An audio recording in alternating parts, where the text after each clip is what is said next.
खुलुमबाय बयनिसिमबो आंनि गुफुर बियार चेनेल अनसायगिरिफोरनिसिम जों दिनै फुङावनो मोनसे जायगायाव फैनायाव सासे लोगोनि रुमाव प्रान्जलखौ लोगो मोनदों दा प्रान्जला बे समावनो आंनाव माबा मोनसे सोंथि सोंनो नागिरदों दा बे सोंथिखौ आंनि चेनेलाव मा सोंनो नागिरदों गावनिफ्रायनो सोंनानै मा फोरमायो आंनाव मा सोङो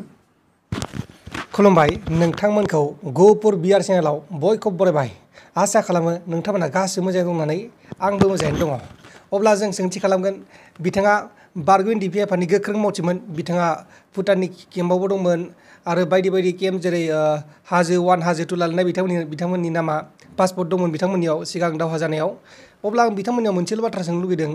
बे बाथ्रायानो जाहैबाय गोदो गोदाय जेब्ला नोंथांमोना हाग्रायाव थायोमोन बा एक्स एनडिएफबिफोरा हाग्रायाव थायोमोन अब्ला नोंथांमोना मोजां मोननायनि सोमोन्दो बा लाभ स्ट'रिफोर दंमोन नामा बेनि सायाव एसे मिथिजानो लुगैयो आं रायजोफोरखौबो आरो आंबो मिथिनो लुगैयो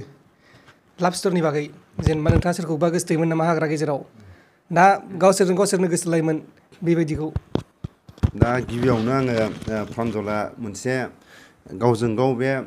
सानफ्रामबो सोरांबा इउटुबाव माने नांलाय खमलायखौ नुदों दिनै मोजां मोनसे बाथ्राखौनो सोंदों जोंनि लोगो मोनलायनाय समाव बेफोरखौ सम सम सोंनायाबो मोजां आरो सोंस्लुनायाबो मोजां मानो होनबा गावजों गाव रायजोफ्रा माने एसेबाबो बेखौ खोनासंनानै एसे एनै गोजोनो दा बेखौनो आं जि सोंदों लाभ स्ट'रि होनना बुंदों माने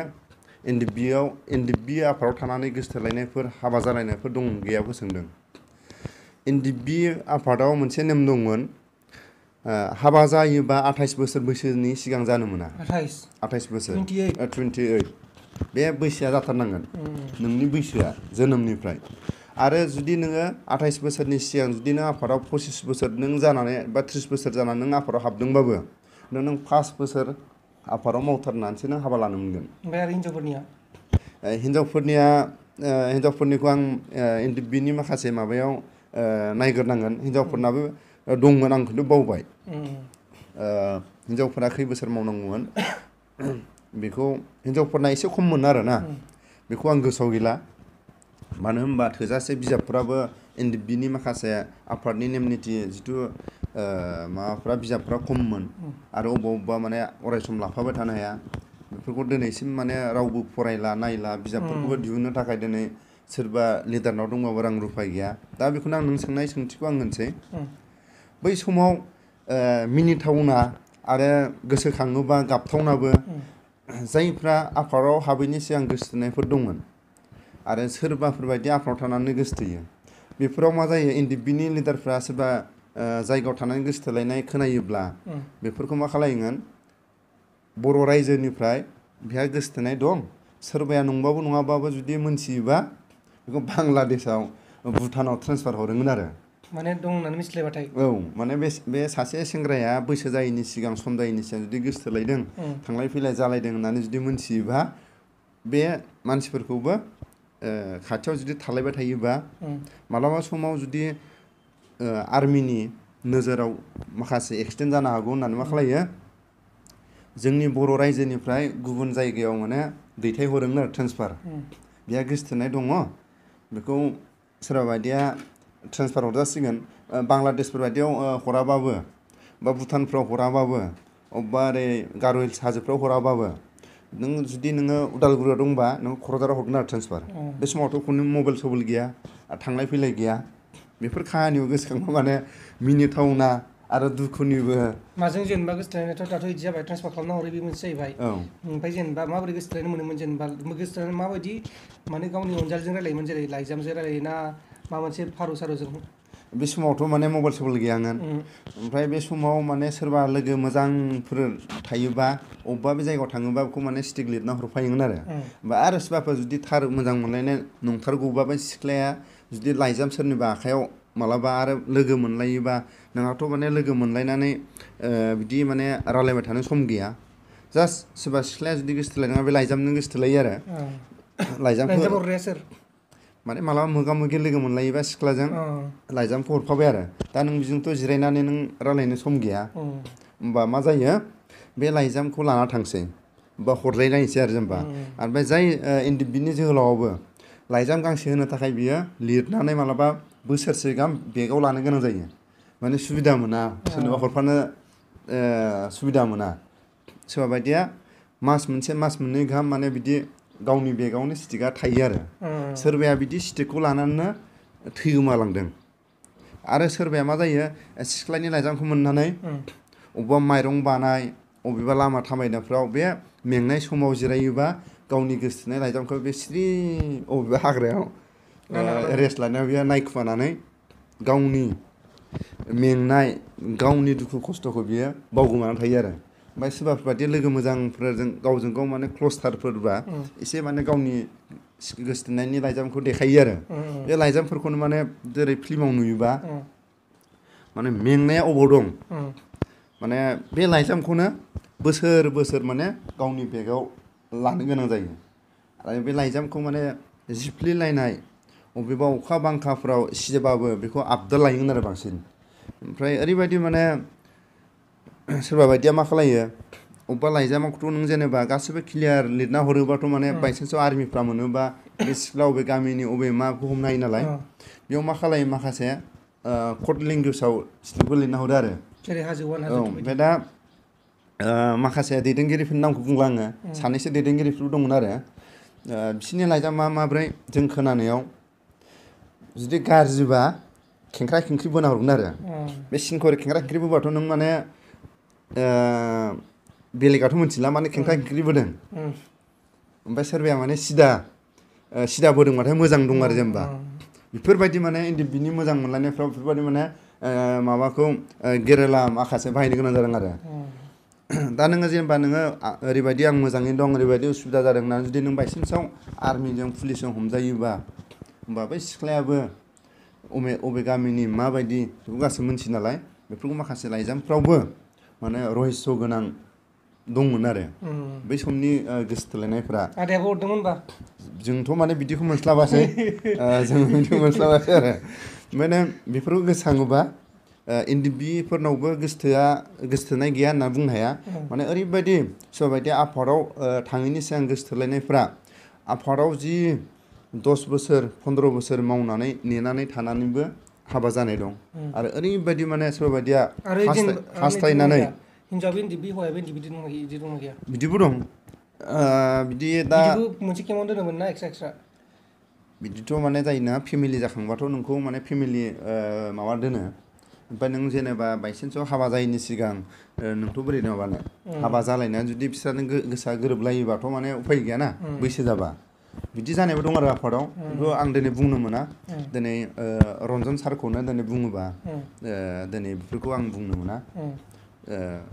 आफादजों आफाद लिडारफोरा माखासे गावजों गाव माने लालायनाय दं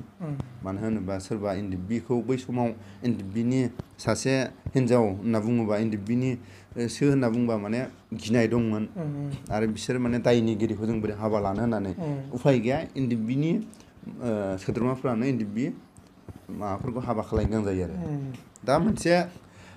दुखुनांथाव खोथायानो जाहैबाय नों जि सोंदों आं बेखौनो मोनसे जोंनि गेजेराव नों माब्रै माने एनडिएफबिनि सेंग्राफोरखौ अनसायनाय दंमोन माने जोंनि गामि खाथिनि आरो जोंनिफ्राय 13 बेचनि सासे दंमोन सान्दाव होननाय बेखौ गामियाव माने सुरेश होनोमोन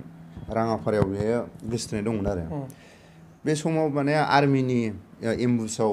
बे सान्दाव होननाया माने गावथार जाबाय गावथार जानायाव माने बियो खारै खारै आरो फार्स्टआव माने आथिंफ्राव नांनानै बियो खारनानै माने खारनो हाला बिदिनो मानबाय थांबाय सोरनिबा सिथ्लायाव माने गावथार आरो फिनजाबावबाय आरो ओमफ्राय बे समाव माने बिनि मेलेमा गना थादों आरो जेनेबा मेलेमा गना थानायाव मा खालायबाय बे सिख्लाया जि गोसोथोलायनाय ओरैबायदि मोजां मोनलायनाय ओरैबायदि अननाय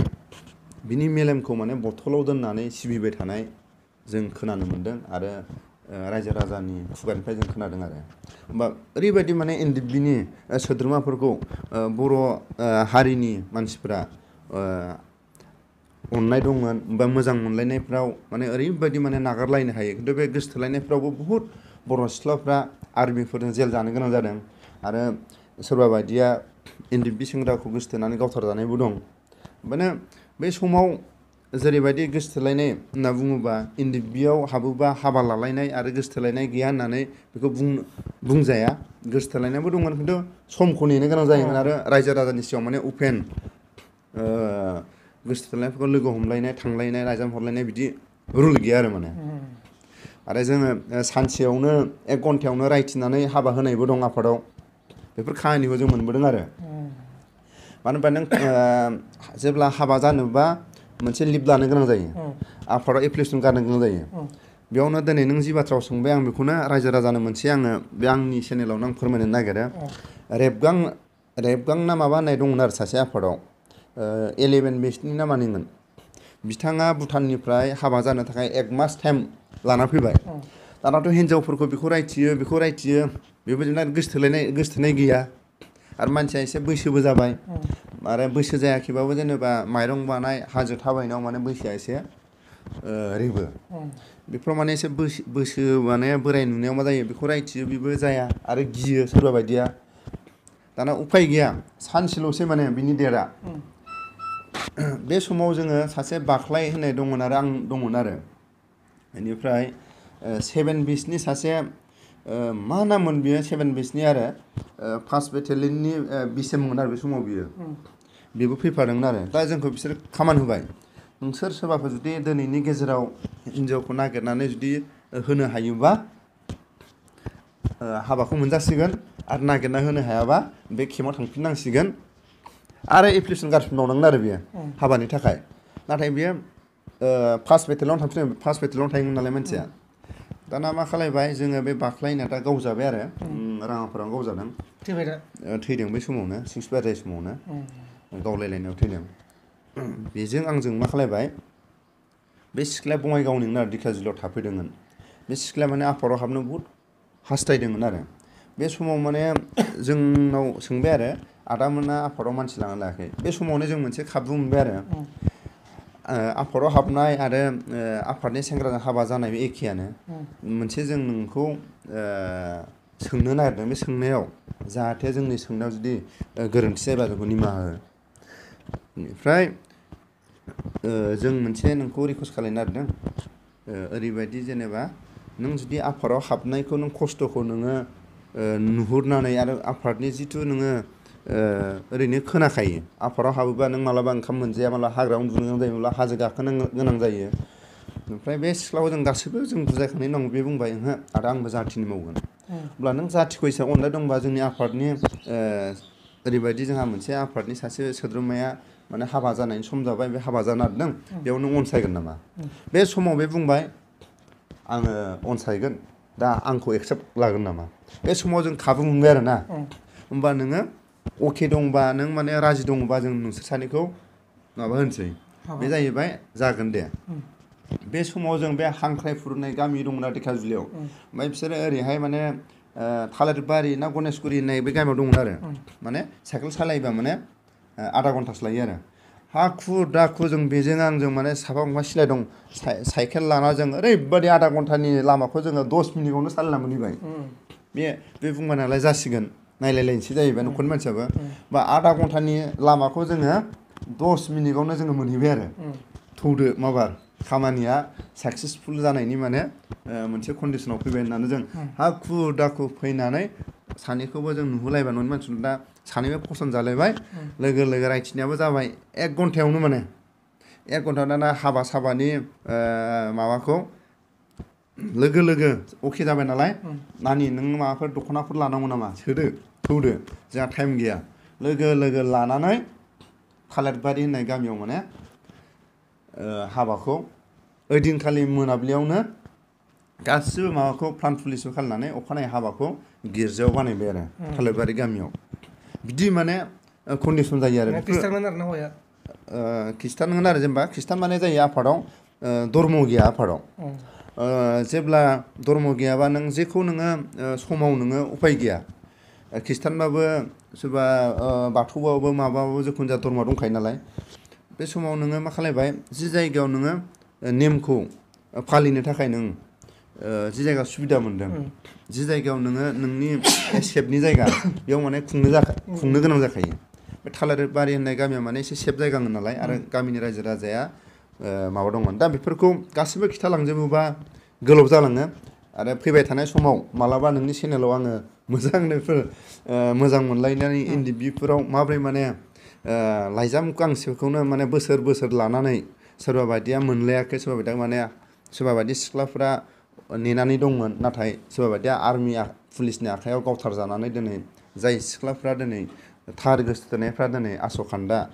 जानो गोनां जादों बिसोरबो दिनै हांमा सुरनानै दं बै आङो NDFBआव थानाय समाव सासे सेंग्राखौ आं मोजां मोनदोंमोन बेखौ आं मोनसे रादाय होदोंमोन बेफोरनि गोसोफ्राव दिनैसिमबो बावाखै जानो हागौ नाथाय जेयानो जाया मानो इसोरा सोरखौबा सासेखौबाथ' लाहोबाय नङा होमबा दा मोजां बिसोर जायफ्रा गोसो गोरबोआव अनसायनाय दंमोन बिसोरो माने मोजाङैनो रायजोखौ जाथोंसै आरो सम बोथोराथ' जेनेबा इसोरा जेरै लांदों बेखौसो नोङो बजबना लानांगोन दा नोंखौ स्पस्त' माने एसेबाबो नोंना माने गोदैसिन जायो NDFBआव गोसथोलायनानै सोरबा बायदिया दिनै मोनलायदोंबो आरो सोरबा बायदिया दिनै मोनलायाखै सोरबा बायदिया लाइजामखौ लानानैनो दिनै थैनानै थांनो गोनां जादों आरो सोरबा बायदि सिख्लाया हांमा सुरे सुरे दिनैसिमबो दं खोमा होननानै सोरबा बायदिया दिनै हास्थाय गोसो गोरबोआव हांमा सुरे सुरे दिनैसिमबो सोरबा बायदिया दं खोमा ओंखायनो नों एसे स्पस्त' जों बिथांनिफ्राय मिथिना मोनबाय जे बिथाङा मा बुंखो नोंथांमोना खोनाखाबाय जानांगौ बिथाङा बुंनाय बायदिब्ला एक्स NDFB आफादावबो मोजां मोननाय दंमोन बा लाभ स्ट'रि बा लाभ काहानिया दंमोन नाथाय सोरबा मोनदों आरो सोरबाबा बे लाइजामखौ लानानैनो जिउ गोमानो गोनां जादों बेहाय बेबायदि जाहैबाय बाथौबाबो ब्रह्मबाबो खृष्टानबाबो जायखौ सुबिदा मोनदों बे धोरोमजोंनो जुलि जानांगौमोन जाहैबाय आरो बेहाय आफादजों आफादनिबो थालायोमोन दा बिथाङा बेबायदि बाथ्राखौ खोन्थादों आरो बेहाय जोङो गोबां दुखु मोननाय आरो मिनिनायबो दं बेहाय माखासेया दुखु मोनथावथाव आरो माखासेया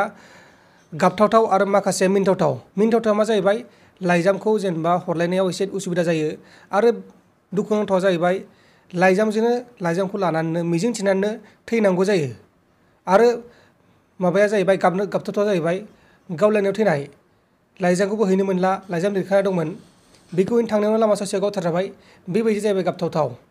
अब्ला नोंथांसिम गोजोननाय थाबाय बेखिनिखौ फोरमायनायनि थाखाय आरो जोबथायाव माबा मोनसे बुंबावो नामा नोंथांमोननि अडियेन्सनियाव प्रान्जला जि आंजों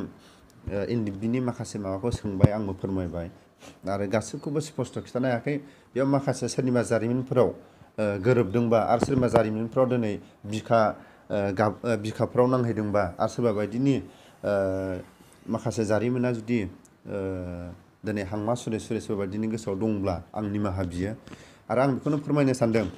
धर्मआ दिनै केम्पफ्राव गावनि धर्मखौ नों दिनै सोरबा बाथौबा दिनै बाथौआवबो दिनै हाबा खालायनो गोनां जादों भुटान बायदियावबो जों हाबा मोनजादों NDFBनि हाबाखौ बेफोरखौ दिनै जाय मानसिया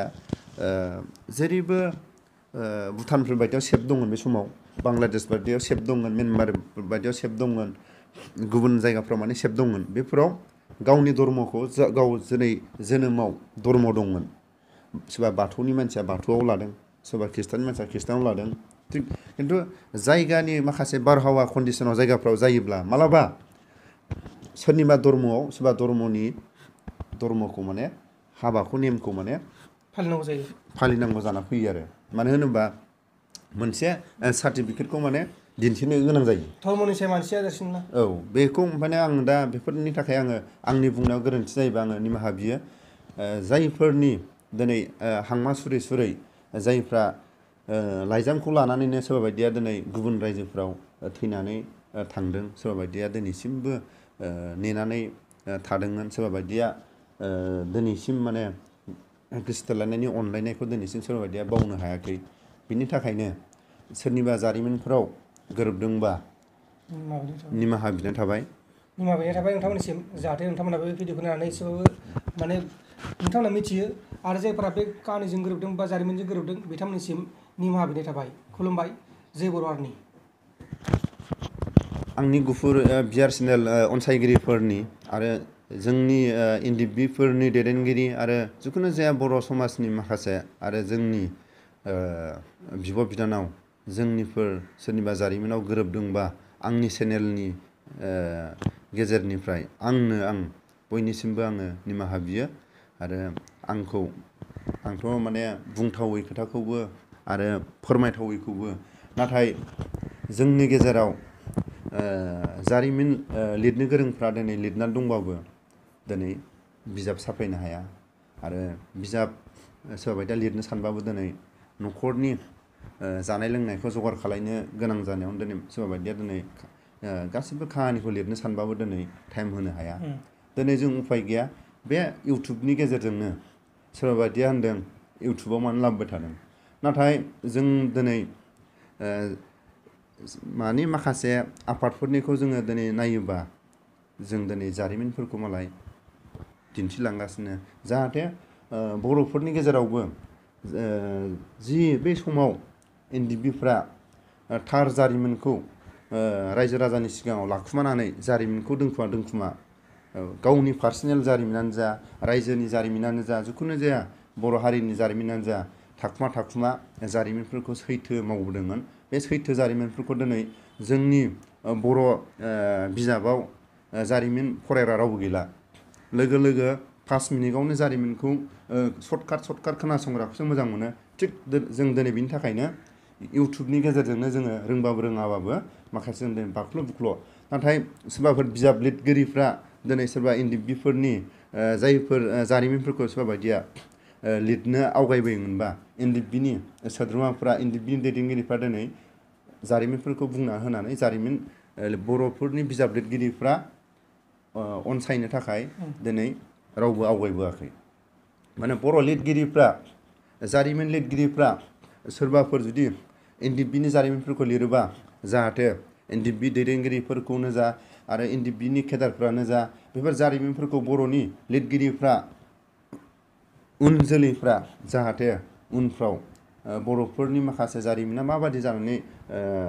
भुगिबोनांदों खस्थ' सहायबोनांदों बेफोरखौ जाहाथे लिरनानै दोनगोन बर' लिरगिरिफ्रा बेखौनो आङो खावलायो आरो लिरगिरिफोरनि सायाव आङो मिजिंथियो एनडिएफबिनि जारिमिना बर' हारिनि गेजेराव लाजायाबाबो नाथाय एनडिएफबिनि जारिमिनखौ एसेबाबो बर' रायजो राजाया अनसायगोन होननानै लिरगोन बा अनसायगोन होननानै आङो आसा खालामनानै बयनिसिमबो आङो निमाहा बिनानै दोननाय जाबाय।